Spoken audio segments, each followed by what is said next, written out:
तो चलिए आज बात करते हैं एक 3000 साल पुराने राजा की और उस जानलेवा श्राप की जो कहते हैं कि उसकी कब्र की रक्षा कर रहा था।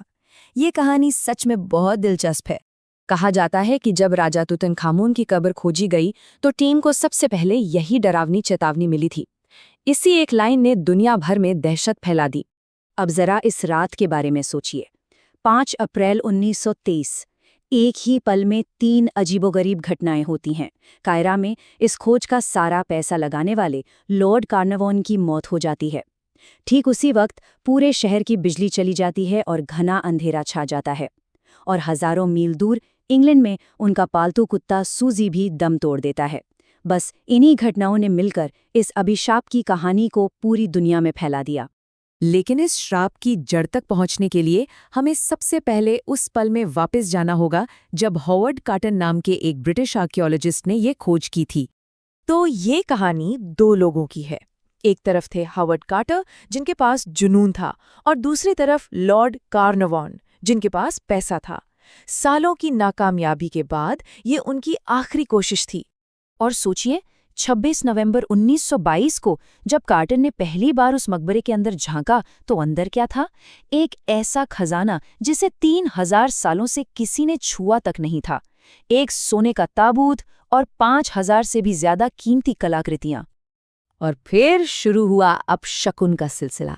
मकबरा खुलने के कुछ ही दिन बाद कार्टर की पालतू कैनरी चिड़िया को एक कोबरा निगल गया।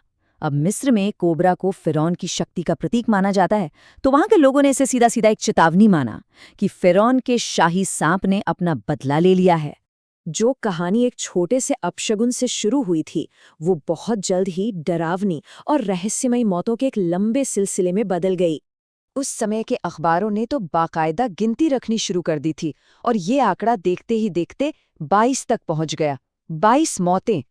और ये मौतें सिर्फ गिनती में ज्यादा नहीं थीं, बल्कि इनके होने का तरीका भी बड़ा अजीब और दुखद था।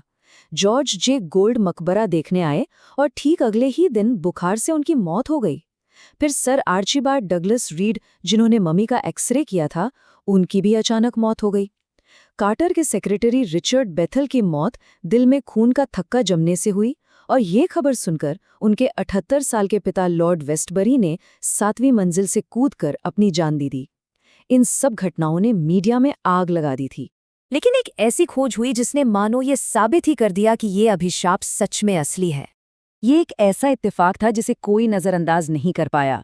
लॉर्ड कार्नवान की मौत गाल पर एक कीड़े के काटने से हुए इन्फेक्शन से हुई थी और जब तुतनखामुन की मम्मी की जांच की गई तो पता चला कि उसके भी बाएं गाल पर ठीक उसी जगह एक घाव था। बस इस एक बात ने लोगों के मन में इस श्राप को हमेशा के लिए पक्का कर दिया। तो इस कहानी के पीछे का सच क्या है? इसे समझने के लिए हमें पहले ये जानना होगा कि ये तुतनखामुन आखिर था कौन। सच तो ये है कि तुतनखामुन कोई बहुत बड़ा राजा नहीं था। सिर्फ 18-19 साल की उम्र में उसकी मौत हो गई थी। वो शाही परिवार में आपसी शादियों की वजह से कई बीमारियों से जूझ रहा था। उसे चलने के लिए भी सहारे की जरूरत पड़ती थी। इतना कि उसके कब्र से 130 छड़ियां मिली हैं। वो इतना मामूली राजा था कि उसके बाद आए राजाओं ने उसका नाम इतिहास से ही मिटा दिया। और शायद यही वजह है कि उसका मकबरा बचा रहा। किसी श्राप की वजह से नहीं, बल्कि इसलिए कि लोग उसे भूल चुके थे। तो चलिए अब इस मशहूर श्राप की एक एक परत को तथ्यों और विज्ञान की मदद से हटाते हैं। सबसे पहले बात करते हैं उस डरावनी चेतावनी की जहां से ये सब शुरू हुआ था। क्या वो सच में वहां लिखी हुई थी? सच्चाई ये है कि ऐसी कोई लाइन मकबरे पर लिखी ही नहीं थी। ये तो एक पत्रकार की मनगढ़ंत कहानी थी ताकि उसकी खबर बिक सके। बाद में गार्ड ने बताया भी था कि रिपोर्टर ने टीम की चुप्पी को ही कहानी का आधार बना लिया था। और देखिए 2002 में ब्रिटिश मेडिकल जर्नल में एक स्टडी छपी। उसमें पाया गया कि जिन लोगों ने मकबरे में कदम रखा था और जिन्होंने नहीं, उनकी उम्र में कोई खास फर्क था ही नहीं। असल में तो मकबरे में जाने वाले लोग उस जमाने के हिसाब से औसत उम्र से थोड़ा ज्यादा ही जिए। तो फिर मौत की वजह क्या थी? वैज्ञानिकों का मानना है कि असली अपराधी कोई श्राप नहीं, बल्कि एक फंगस था। हजारों साल से बंद मकबरों में अक्सर जहरीले फंगस पनप जाते हैं, जो सांस के जरिए अंदर जाकर जानलेवा साबित हो सकते हैं। और जहां तक बाकी संयोगों की बात है तो देखिए 1920 के काहिरा में बिजली जाना एक आम बात थी। कुत्ते की मौत का समय भी लॉर्ड कार्नवान की मौत के समय से मेल नहीं खाता, और लॉर्ड कार्नवान की सेहत पहले से ही काफी खराब थी। उस जमाने में पेनिसिलिन थी नहीं, तो एक मामूली कीड़े का काटना भी जानलेवा बन सकता था। मतलब हर चीज का एक लॉजिकल एक्सप्लेनेशन है। लेकिन इस अभिशाप के खिलाफ सबसे बड़ा सबूत तो वो लोग हैं जिन्हें इसका पहला शिकार होना चाहिए था। अगर ये श्राप सच होता तो इस लिस्ट में सबसे ऊपर कौन होता? हॉवर्ड कार्टर, जिन्होंने मकबरा खोजा, लेडी एवलिन, जो अंदर जाने वाली पहली महिला थी, और डॉक्टर डेरी, जिन्होंने मम्मी का परीक्षण किया।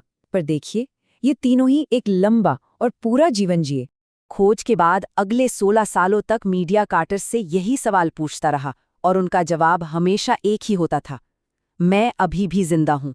प्राचीन मिस्र में एक मान्यता थी कि इंसान की असली मौत तब होती है जब दुनिया उसका नाम लेना बंद कर दे। इस लिहाज से देखें तो एक भुला दिए गए राजा को एक नई जिंदगी मिली थी। तो क्या हम ये कह सकते हैं कि असली श्राप मकबरे में नहीं था? असली श्राप तो वो था जो तूतनखामुन को उसके बाद आए राजाओं ने दिया था, उसे भुला दिए जाने का श्राप। और उस श्राप को हॉवर्ड कार्टर ने हमेशा के लिए तोड़ दिया। शायद ये खोज कोई अभिशाप नहीं, बल्कि एक आशीर्वाद थी, जिसने तूतनखामुन को वो अमरता दी जो 3000 साल पहले उसे छीन ली गई थी।